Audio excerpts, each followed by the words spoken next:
Un cordial saludo para todos los estudiantes del curso Sistemas Dinámicos. Mi nombre es Diego Sendoya y soy el director nacional de este curso. La idea básica del curso de Sistemas Dinámicos es que el estudiante adquiera las herramientas matemáticas necesarias para poder hacer una representación adecuada de un sistema y para poder analizar el mismo, teniendo en cuenta que un sistema dinámico puede ser, por ejemplo, un sistema eléctrico o un sistema mecánico o incluso un sistema biológico. Nosotros podemos utilizar diferentes herramientas matemáticas para llevar a cabo su representación matemáticas. En esta presentación vamos a utilizar la herramienta de las ecuaciones diferenciales, la herramienta de la función de transferencia y la herramienta del espacio de estados. Para iniciar con la presentación, entonces vamos a tomar como ejemplo un sistema eléctrico. En este caso tenemos un circuito en serie sencillo, un circuito RC en serie, en donde vamos a tener como entrada un voltaje que lo vamos a denominar E sub I, y vamos a tener como salida otro voltaje que vamos a denominar E sub 0. Para trabajar con un sistema eléctrico, nosotros debemos utilizar las leyes básicas de la física. Para este caso, vamos a utilizar la ley de voltaje de Kirchhoff. Teniendo en cuenta esto, pues dado que el circuito es en serie, nosotros podemos decir que el voltaje de entrada va a ser igual al voltaje que existe en la resistencia más el voltaje que existe en el condensador. Eso se ve representado en esta ecuación. E sub I de t es igual al voltaje de la resistencia, que es E sub R de t, más el voltaje en el condensador, que es E sub C de t. Si nosotros queremos dejar esta ecuación en términos de la representación básica de las resistencias y de los condensadores, entonces podemos decir que el voltaje de entrada va a ser igual al voltaje de la resistencia. En este caso lo reemplazamos como si fuera R por I de t, más el voltaje del condensador, que en este caso es 1 sobre C por la integral de I de t. Dado que en este sistema en particular el voltaje del condensador corresponde al voltaje de salida y ya lo habíamos definido como 1 sobre C por la integral de I de t dt, pues entonces al despejar nosotros de esta ecuación la corriente, obtenemos esta expresión que tenemos en la parte final de la diapositiva, es decir, que la corriente no es más que la capacitancia multiplicado por la derivada del voltaje de salida con respecto al tiempo. Si nosotros reescribimos la ecuación que teníamos originalmente a través de la ley de Kirchhoff, teniendo en cuenta este último parámetro que hallamos que fue la corriente, pues entonces nos queda de la siguiente manera. La representación del sistema mediante una ecuación diferencial ordinaria, o sencillamente una ODE, va a ser sencillamente que nuestro voltaje de entrada, E sub I de t, va a ser igual al voltaje de la resistencia, que dijimos que era R por corriente, en este caso R, y la corriente la acabamos de definir como la capacitancia multiplicado por la derivada del voltaje de salida con respecto al tiempo, más el voltaje del condensador, pero dijimos que el voltaje del condensador era el mismo voltaje de salida. Entonces de esta manera hemos escrito una ecuación diferencial en donde tenemos como variable de entrada E sub I y como variable de salida E sub 0. Sin embargo, siempre es conveniente que cuando nosotros tenemos una representación utilizando ecuaciones diferenciales, el término o la derivada de mayor orden, en este caso tenemos una derivada de primer orden, esa derivada de mayor orden la dejemos con un coeficiente de 1. Entonces en este caso ustedes observan que esta derivada de primer orden está acompañada de un coeficiente que es R por C. Para dejar esto acompañado de un coeficiente de 1, lo que vamos a hacer es dividir toda la ecuación entre RC. Entonces, al dividir toda la ecuación entre RC, sencillamente lo que obtenemos es lo siguiente. El primer término, que es la derivada de orden más alto, nos queda sencillamente la derivada del voltaje de salida con respecto al tiempo, más, observen que aquí tenemos el voltaje de salida, pero como dijimos que lo habíamos dividido entre RC, entonces nos queda 1 sobre RC multiplicado por el voltaje de salida, y esto es igual a 1 sobre RC multiplicado por el voltaje de entrada. Entonces esta ecuación que se encuentra aquí resaltada es la ecuación diferencial que nos representa en este caso un circuito RC en serie. Partiendo de esa ecuación diferencial, nosotros podemos obtener otras muchas representaciones. Si la ecuación diferencial es una ecuación diferencial lineal, entonces nosotros podemos obtener la función de transferencia del sistema. Si la ecuación diferencial no es lineal, no se puede aplicar el método de la función de transferencia. Tendríamos que aplicar un método de linealización inicialmente, por ejemplo utilizando la expansión en serie de Taylor, y posteriormente se aplicar la transformada, la función de transferencia. Entonces, ¿cómo se aplica la función de transferencia?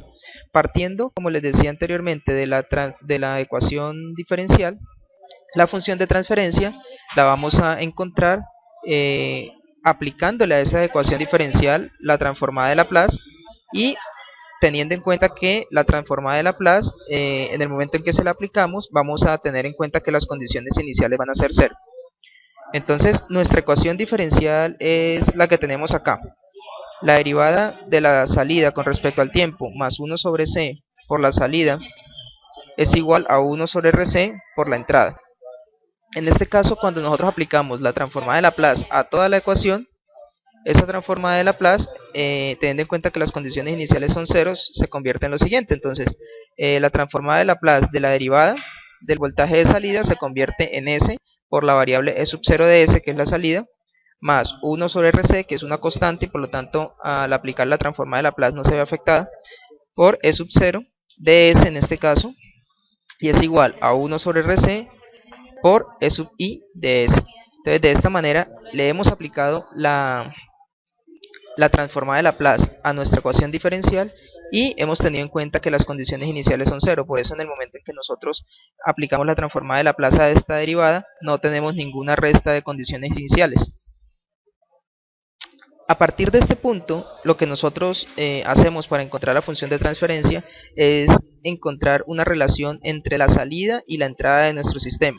Como dijimos que la salida era E sub 0 y la entrada era E sub I, entonces sencillamente lo que hacemos es agrupar los términos de E sub 0 y E sub I a la izquierda de la ecuación y el resto de términos a la derecha. Entonces aquí ustedes se pueden dar cuenta que al despejar esta ecuación, E sub 0 dividido E sub I nos da sencillamente una expresión que es 1 sobre Rc dividido S más 1 sobre Rc. Este término, que se conoce como la función de transferencia, generalmente tiene unas características, y es que el polinomio del numerador corresponde a los ceros de la función de transferencia, el polinomio del denominador corresponde a los polos de la misma. En este caso, como no tenemos ninguna variable s en el numerador, pues sencillamente no vamos a tener ceros en esta función de transferencia.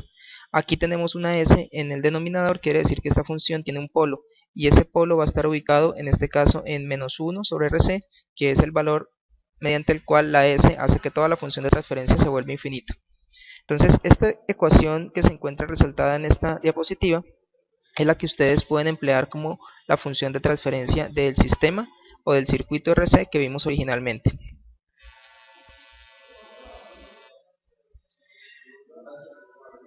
Finalmente, si nosotros queremos hacer la representación del sistema utilizando el espacio de estado, pues tenemos que tener en cuenta la manera como se define el espacio de estado para a partir de eso llevar nuestra ecuación diferencial a este modelo. Entonces, el espacio de estado de un sistema nosotros lo vamos a definir a través de un vector x punto, ¿sí? Que es sencillamente el vector de las derivadas de las variables de estado, y esto va a ser igual a una matriz A por un vector X más una matriz B por, en este caso, una entrada que es U. Y la segunda ecuación es que la salida, que en este caso es Y, va a ser igual a la matriz C por el vector X más la matriz D por el vector, en este caso por la entrada que es U. Partiendo nuevamente de nuestra ecuación diferencial, que es la que aparece aquí a continuación, nos damos cuenta que esa ecuación diferencial tiene pues las variables que son el voltaje de salida y el voltaje de entrada.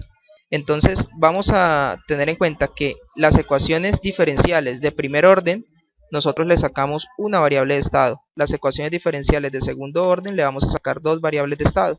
Las ecuaciones diferenciales de tercer orden le vamos a sacar tres variables de estado, y así sucesivamente. Como en este caso nuestra ecuación diferencial solamente contiene una derivada, es decir, es una ecuación diferencial de primer orden, vamos a elegir solamente una variable de estado, y a esa variable de estado la vamos a llamar sencillamente x. Entonces, esa variable x corresponde generalmente a aquella variable que está asociada con la derivada. Como en este caso la derivada se le estamos aplicando a e sub 0, entonces la variable de estado va a ser en este caso e sub 0. ¿Quién va a ser la entrada del sistema? Pues la entrada del sistema en este caso corresponde al voltaje de entrada que dijimos que era E sub I, por lo tanto U, que es la entrada, corresponde a E sub I. ¿Y quién es la salida del sistema? La salida del sistema, habíamos dicho nosotros que era el voltaje de salida E sub 0, por lo tanto la variable Y, que es la salida, corresponde en este caso a E sub 0 de t. Haciendo estos reemplazos en la ecuación diferencial que tenemos aquí, pues entonces nosotros podemos decir que en lugar de escribir la derivada de E sub 0 con respecto al tiempo, podemos escribir dx. En lugar de escribir E sub 0 con respecto al tiempo, podemos escribir x. Y en lugar de escribir E sub I con respecto al tiempo, podemos escribir u. Entonces nos va a quedar una ecuación en donde tenemos la derivada de x, que es la misma de x punto. Entonces en este caso nos va a quedar x punto más 1 sobre rc por x igual a 1 sobre rc por u. Despejando la x punto para que nos quede de la forma original como la necesitamos para el espacio de estado. Entonces al despejar el x punto de acá nos queda la siguiente representación. X punto va a ser igual a menos 1 sobre rc multiplicado por x más 1 sobre rc multiplicado por u. Entonces esta es la primera parte de la representación en espacio de estados. La segunda parte corresponde a definir la salida de y, ¿cierto? En este caso la salida ya dijimos que era sencillamente la misma variable de estado x, ¿no? Porque dijimos que y era igual a E sub 0. Entonces, como y es igual a E sub 0 y E sub 0 dijimos que era x, entonces y va a ser igual a x. Entonces, ¿qué tenemos acá? Tenemos que para la representación en espacio de estados, las matrices A, B, C y D son las siguientes son las que aparecen a continuación. La matriz A es lo que acompaña a la X en esta ecuación, que en este caso es menos 1 sobre RC. La matriz B es lo que acompaña a la U en la primera ecuación, en este caso 1 sobre RC. La matriz C es lo que acompaña a la X en la segunda ecuación, que en este caso la acompaña un coeficiente de 1. Y la matriz D es lo que acompaña a la U en la segunda ecuación. Como aquí no tenemos U en la segunda ecuación, pues sencillamente lo que acompaña a esa variable va a ser un 0. De esta manera nosotros hemos observado de qué forma se puede utilizar o se puede representar un sistema mediante ecuaciones diferenciales, mediante funciones de transferencia o mediante espacio de estados. Muchas gracias por su atención.